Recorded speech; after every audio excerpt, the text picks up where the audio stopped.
Hello Internet, welcome to Blue Core Theory, where we only discuss about the amazing comics of our childhood, Blue's FNAF series, which, by the way, is 7 years old and is still running to this day. Talk about longevity.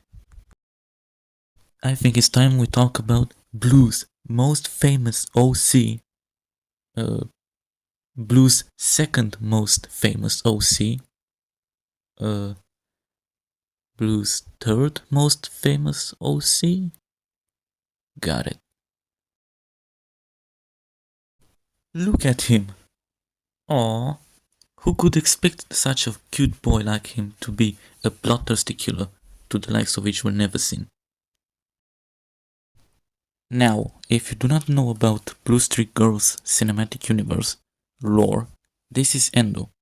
He is basically a Venom wannabe kind of virus, and he was supposedly put inside Enar's mind by William Afton. Or was he?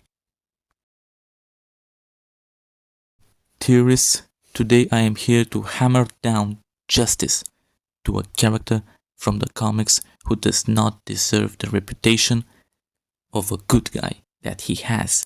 In fact, I would like to argue that he is the evil that started it all.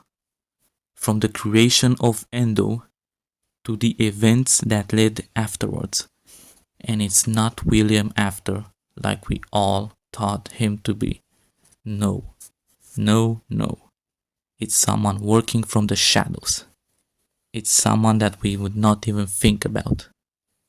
It's the one and only Henry Emily. And I'm going to explain why.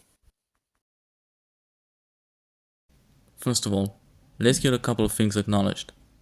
Endo lives inside Enar's mind.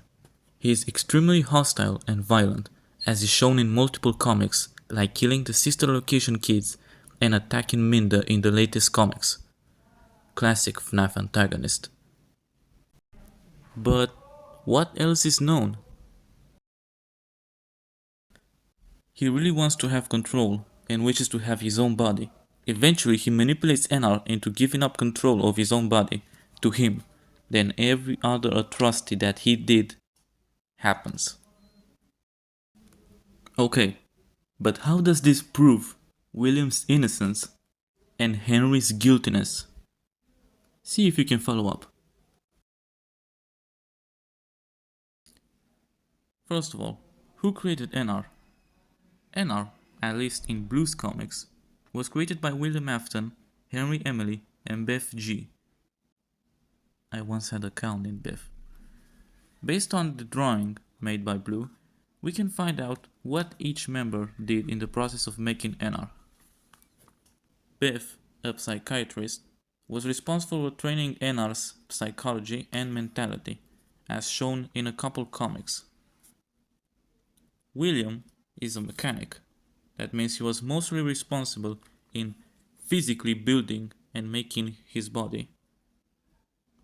Then we have Henry, a programmer who obviously programmed Enar's code and software. Alright, 3 suspects. Let's see. Who could have programmed an advanced AI type of virus? Maybe Beth, the psychiatrist? Or Afton, the mechanic? Nah. Henry, out of all 3, is the only one with programming skills. The ones necessary to make such a thing. Alright, if that doesn't convince you, let's look deeper into the lore. William is portrayed as a cold individual who cares mostly about results and his children, Lily, Tommy, and Michael. He makes occasional rude comments, but nothing too serious throughout the comics. However, Henry is shown as a calm and collected individual and very intelligent. Both are single fathers, however. After the trio build NR, William steals him and takes him home to work on him. Why? Why would he do it? Why would he do such a thing? Well, he suggested that William took him home to make him more violent, thus creating Endo. But what if he didn't? Why would William feel the need to even bring him home?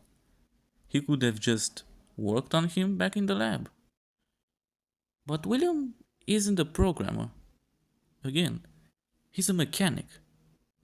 What would he even know about this programming? Like before, Henry is the only one with programming skills. There are also some other stories here. It's shown in some comics that William likes, and I really mean likes, Beth. She's smart, she has glasses, and that's about fucking it. But he likes her. And Henry knows this.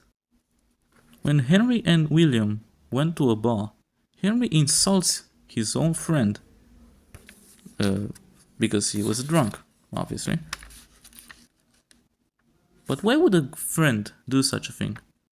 After all, you go to a bar to get drunk. Like that's common knowledge. You don't go to a bar to drink water. At least not in Romania. What if he's jealous? Think about it. Beth is the only girl in the group, and probably the only one that they know about. Let's be honest, they are quite nerds, they don't really talk to women that much. What we have is a classic love triangle, if I could say so myself, and maybe a potential rivalry for love between Henry and William. As such, it makes me think that Henry tried to sabotage William by making Endo and planting him inside NR. And when William started having suspicions about such a thing, he took NR home to try and repair, or what he thought was broken. Again, William isn't a programmer. He had no idea of Endo. He just knew that Henry had done something to him. When NR finally lost control and killed Lily, again because of Endo, William was put to blame, and Henry's plan succeeded. William was destroyed, and Henry wasn't suspected at all. How do I know Henry messed with NR? In one recent comic, William claims that Henry tinkered enough with NR when he suggested to take him to repairs. Which also explains why he wants to destroy Menda. He thinks that she might be worse than NR, worse than Endo. All in all, William is just misunderstood like many people with daddy issues.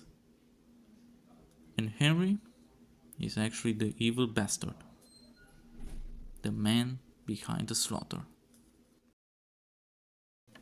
But hey, that's just a theory.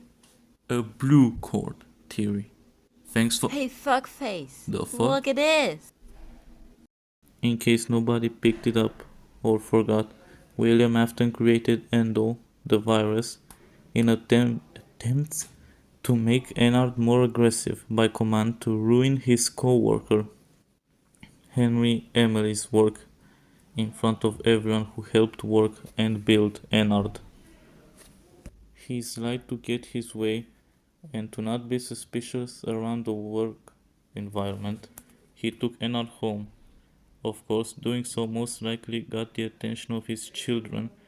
Most of the times Lily takes Ennard out to play, it prevents Afton's plans to get the virus loaded, so Afton forces it down on Ennard every time he leaves. Ha! What do you have to say for that now?